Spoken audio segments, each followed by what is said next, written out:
Hi everyone, today we're going to be discussing lesson 1.1 solving equations. Our essential question is, how do you solve an equation in one variable? How do you do it? There's going to be certain rules, and in this page we're going to have some basic definitions and properties of equality that are going to help us solve one and two step equations, which is the goal for this lesson. So I start off with a solution of an equation is a value for the variable that makes the equation true. To determine the solution of an equation, you will use the properties of equality. Basically, these properties are rules that allow you to move around numbers and variables in a correct way that allow you to answer and solve equations. So there's the addition property of equality. Basically, what it tells you that if you add something to one side, you have to make sure you add it to the other. So we're going to add plus 2. You got to make sure you add 2 to the other side.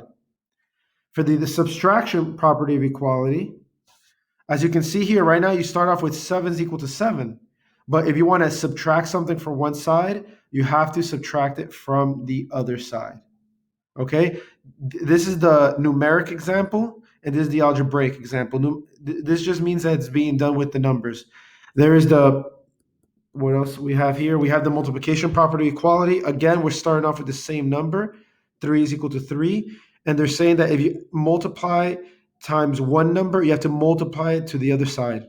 Just keeping it balanced. Times 4, times 4. And finally, if you divide the division property of equality, you divide one side by 3, you have to divide the other side by 3. But it can be any number. As long as if you divide one side by by a certain number, you have to do it by that same number to the other side. For instance, a very famous example is you have a seesaw.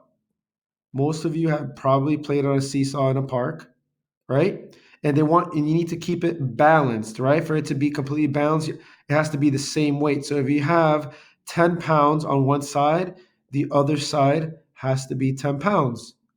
But if you take away if you take away 5 pounds minus 5, what do you have to do to the other side to keep it balanced? Well, we're going to use the subtraction property of equality. If I subtract this side by 5, I need to subtract this side by 5.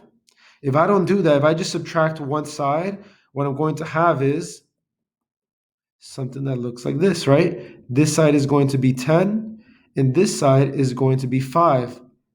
It is not balanced. So you need to subtract both sides by 5 to keep it balanced. Now, that was just a little example. Let's get into the math problems, the fun stuff. As I can see here, they're telling us to solve each equation. Remember, just a little example, this is the seesaw, and you want to keep it balanced. The equal sign is what's going to tell you the one side from the other. Okay, so make sure you keep it balanced. Now remember, our goal is to get the variable by itself. Okay, we want to get the m by itself. So as we can see here, this is adding 4. Adding 4. Let's highlight this. We are adding 4. So what do we have to do? We have to use the opposite, the subtraction property of equality. We're going to subtract 4 to both sides. So 4 minus 4, that is now canceled. And negative 12 minus 4 is negative 16. Now, if you want to check that, what do? You plug it in or substitute the value back where the variable was. So look, m is negative 16, so I'm going to plug that in.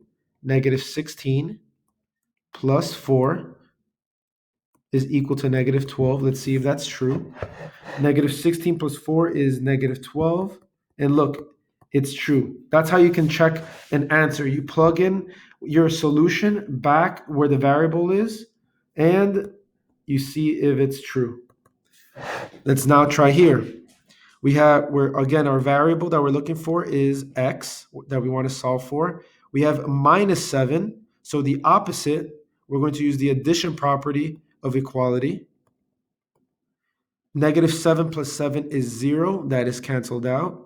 X is equal to 13 plus 7 is 20. There we go. And if you want to check it, you plug it back in. 20 minus 7 is 20 minus 7 is 13. So it is true. That is correct. These are one-step equations, one-step equations. Now, what relationship does the 10 and the n have? Well, when you have a number next to a variable like this, that means they are multiplying, okay? A number, or this coefficient in front of the variable, that's a number in front of the variable, this is called a coefficient. If they're next to each other, that means they're multiplying. And what is the opposite of multiplication? Well, the division property of equality. So we have to divide both sides. Divide both sides. 10 divided by 10 is 1, which is what we want. We want it to be just one n, the n by itself. 40 divided by 10 is 4. Let me undo that. And that is your solution. Again, you can always check it. Let's plug it in. 10 times 4, and it does equal 40. It's correct. This one's going to be very similar, the next one. Here, what operation is going on between the variable and the number 8? I hope you said division, so you have to do the opposite. What is the opposite of division? Multiplication.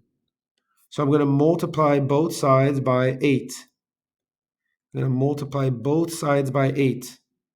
So 8 divided by 8 is 1, so it's basically canceled out. V is equal to 2 times 8 is 16. And that is our solution. Let's go on to the next page. Solve each equation using the properties of equality. Check your solutions. And look, just giving you a little heads up, the following problems come from the online textbook. And I'm going to explain to you how you can find some of these solutions in your textbook if you want to double check your answers. Okay? So here we go. Now, when we have a two-step solution, remember, our goal is to get the variable. So I need to first isolate this part. I want to get this by itself. So I need to move this over to the other side. So whenever you're doing two-step equations, let's write this down. Two-step equations. You are going to add or subtract first. Add or subtract. And then you multiply or divide. And you'll see with these examples what I mean. So in this first one, I want to isolate this, get this by itself. So I'm going to subtract first to both sides. 3 minus 3 is 0. 11 minus 3 is 8. Now, the only thing left over, it's basically another one-step equation here. I see that the 4 and the 8 are multiplying because they're right next to each other. I'm going to divide. And finally, 8 divided by 4 is 2. Alrighty, this next one here. Remember, I want to isolate the variable, the r. I want to get this by itself. So I first want to move this over. So since this is minus 1, the opposite is plus 1 to both sides. 8 plus 1 is equal to 9. And now we have this by itself. What is the relationship between 3 and r? They are multiplying. The opposite is division. R is equal to 3. Now remember, you can always check your answer. How do you check? Let's do a check here. You plug in the solution back where the variable is. 8 is equal to 3 times 3. I'm plugging this in. Minus 1. 8 is equal to 3 times 3 is 9 minus 1. And look, it does work. So it is correct.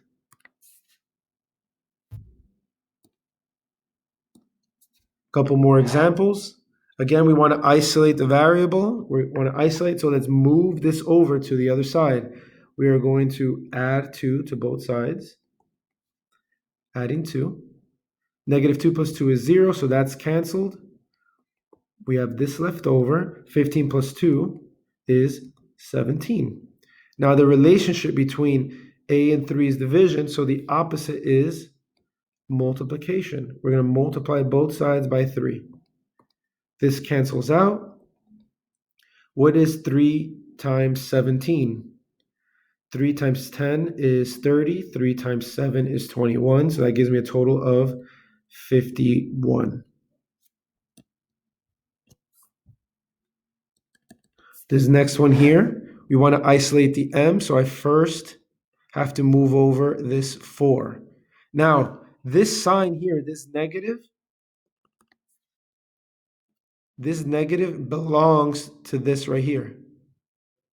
So this negative belongs to the m over 2. So the sign in front of the 4 is, since there's no sign there, it basically means it's positive. So the opposite is negative. We're going to subtract 4 to both sides. 4 minus 4 is canceled. I'm left with negative m divided by 2 is equal to 10 minus 4 is equal to 6.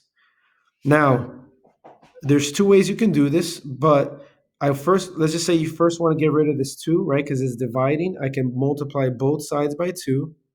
Both sides by 2. This is canceled. I still have that negative there. Yeah, 6 times 2 is 12. Now we have a negative. Remember, if there's no number here, there's an imaginary 1. I'm going to put it in a different color. There's an imaginary 1 there. So I can, since the negative 1 is multiplying times the m, I can divide this by negative 1 to both sides. M is equal to, a positive divided by negative is a negative, and 12 divided by 1 is 12. The other way you could have done it is that if you have negative m divided by 2 is equal to 6, you could have seen that this is basically a negative 1/2. So you're going to multiply by the inverse, which is negative 2 times negative 2. This cancels. M is equal to negative 12. Some people prefer, doing it the first way. Some people prefer the second way. It's up to you. They are both correct.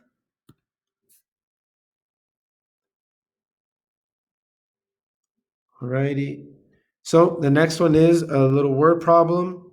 Maggie's brother is 3 years younger than twice her age. The sum of their ages is 24. How old is Maggie? Well, let's see what we have. Maggie's brother is 3 years younger than twice her age. We have Maggie.